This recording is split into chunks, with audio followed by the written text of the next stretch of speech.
was like, Lara, why would you do that?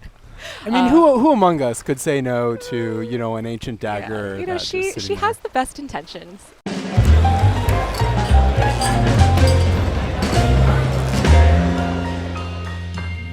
Hey everybody, welcome back to PlayStation Underground. You got Kristen and Zach here, and we are diving around literally in Shadow of the Tomb Raider out September 14th.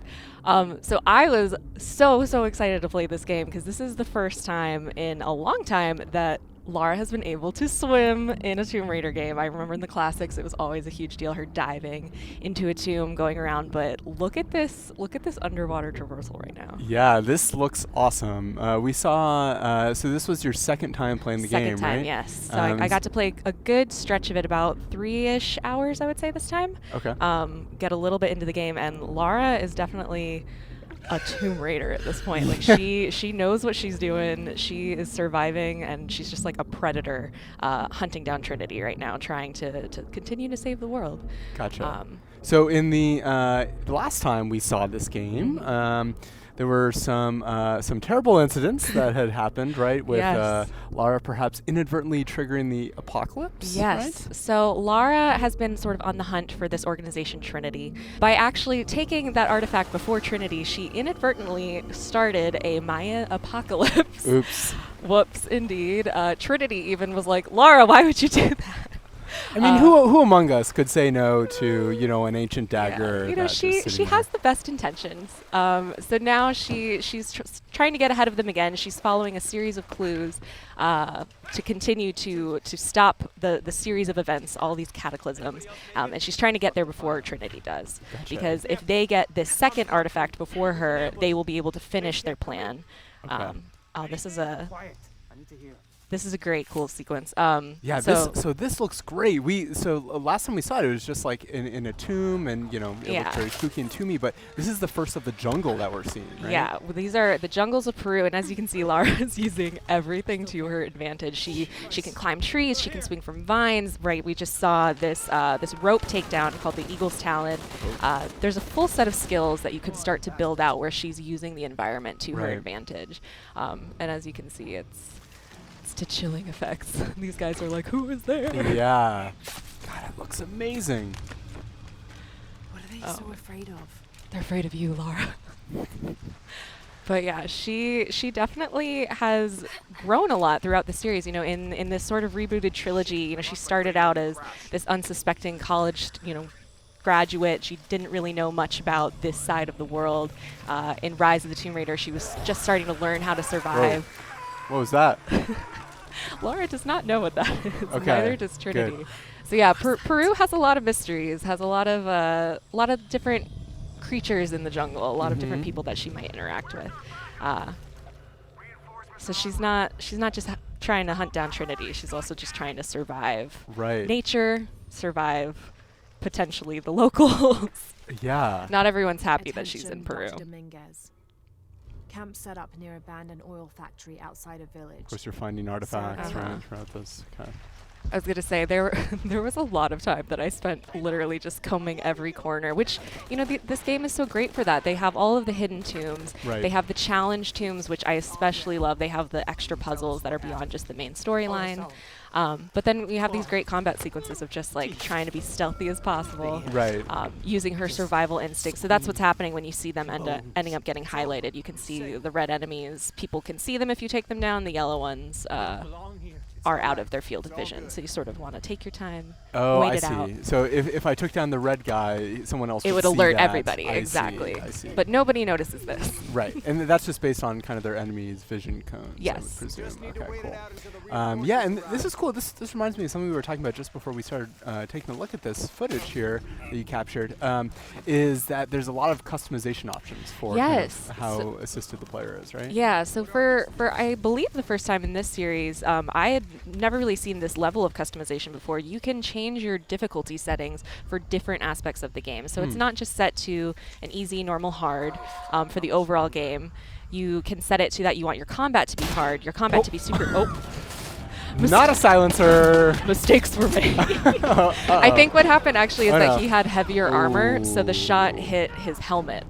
So you also have to take into account what level of armor people have and like what will affect Fascinating. them. So yeah, so you can change the puzzles, traversal, and combat to be differing levels of difficulty. So if you're super into the puzzles, you don't want any help, any hints, you can set that to hard. But maybe if you're not as good as exploring and you kind of need to know specifically where to go, you could set that to easy. It definitely sort of opens up a level of how intense do you want to play, what type of adventure do you want Lara to be, and yeah, it really can make the experience very unique. Fascinating. It's a really cool approach. Obviously, everyone likes different parts of games, right? And a game like Tomb Raider is combining all these different elements. So that's a really smart approach. See that you are taking them down again. following in your footsteps. I was like, let's try this one again. So is that, do you try, like, obviously stealth is supported here and throughout the Tomb Raider games. But you could totally go in guns blazing. Right? Yeah. Yeah. Although, so what's happening here is, for the jungle, you can cover yourself in mud. Oh, what? So that's what Lara just did. She found a pool of mud. She just covered herself in it. It's now going to help her be a little bit harder to see.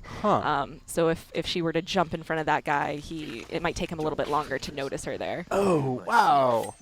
That is really cool. It reminds me perhaps of some classic PS3 games involving eating snakes. What are these things? God, wow, look at that. I loved this rope mechanic. I can see. I was like, let me climb into every tree to take these guys down. It's a very showy, it reveals a very confident side of Lara. These. And I mean that's what she is at this point. She's not afraid of Trinity. She knows what she has to do. She knows that she has to get there before they do, or literally people will die. Right. So this is another moment of these guys are heavily armored. How am I going to do this? They can all see each other. Perhaps that bottle. Perhaps these bottles are helpful. Be of assistance. It is almost over. But of course, you don't have to be stealthy if you don't want to. Right. But that's definitely how I play these games. I try and use the bow and arrow as much as possible. Oop. Yeah. Nice. God. And they saw me. Uh-oh. Run. So you also, of course, you can heal yourself, but there is another perception meter that you can set for yourself that by taking in certain herbs or eating certain berries, it will open up your perception to your predators. So I didn't use it, I ended up using it here, but when you're hunting animals, if you're fighting animals, if you just eat some of that really quick, it can sort of heighten your senses, and you'll be a little bit more aware of what is stalking you. Gotcha. Right. Hunting and kind of crafting upgrades, of course, big part of the previous games would presume that's also in here. Exactly. Since we are in the jungle. So we're just seeing kind of a brief selection of everything that you played, but you played the game for 4 hours, right? I did, yeah. And Lara definitely is going on a journey. She's with her friend Jonah. This is a different section of the game. We're going to see a short little cinematic here of one of the other predators that Lara will end up running into. But Lara's with her friend Jonah. They're both working to stop Trinity. Jonah. Oh my God. That's not good. Lara's like, oh no. Yeah. Uh-oh. Jaguars of Peru. Speaking of predators. I was going to say, this is, in the previous 2 games, Lara would frequently come into contact with packs of wolves. She's sort of used to fighting really quickly, but, jaguars are very quick, very agile. It's going to take a different skill set to fight them. Interesting. So she's gonna have to take that on. So right now she's currently trying to find Jonah again. Their plane might have gone down. Whoa.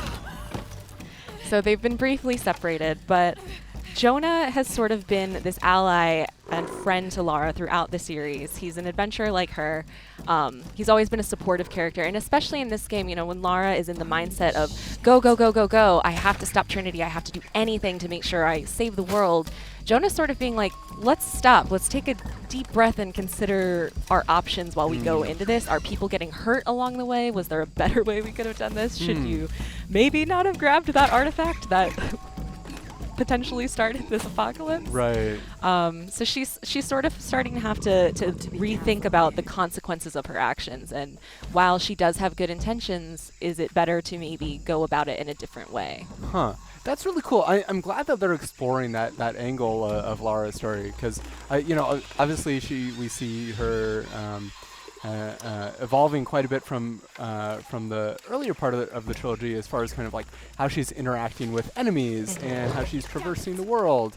But to see her also maybe starting to at least consider taking steps on kind of an intellectual level or an empathetic level is really compelling, because obviously, you know, like, there can be, you know, Lara does a lot of good, but there can also be byproducts of stealing artifacts. Well, so this is one of those Jaguar encounters. So what ends up happening here is it's usually in a space that isn't just part of the regular environment. So you sort of have to take a look around. So in this one, there wasn't really any trees that I could climb, but there was another encounter later on where it strongly encouraged you to use trees. Okay. The Jaguar is absolutely going to move in and out and sort of stalk you and come out and surprise you. So you really have to be paying attention, listening for what direction it's going to come from. If you have those perception berries to eat, you could potentially use those. But So how many encounters with Jaguars did you have? I ended up having 2. Okay. And so it seems like those are kind of like those are distinct from, even though you kind of met them in kind of the not, it's obviously not an open world game, but kind of like in kind of the explorable spaces that the actual combat takes place in a distinct area. Got it. Nailed them. Man. All right. Well, Shadow of the Tomb Raider is going to be coming to PS4 on September 14th. I'm so excited. I can't wait to continue on Lara's journey.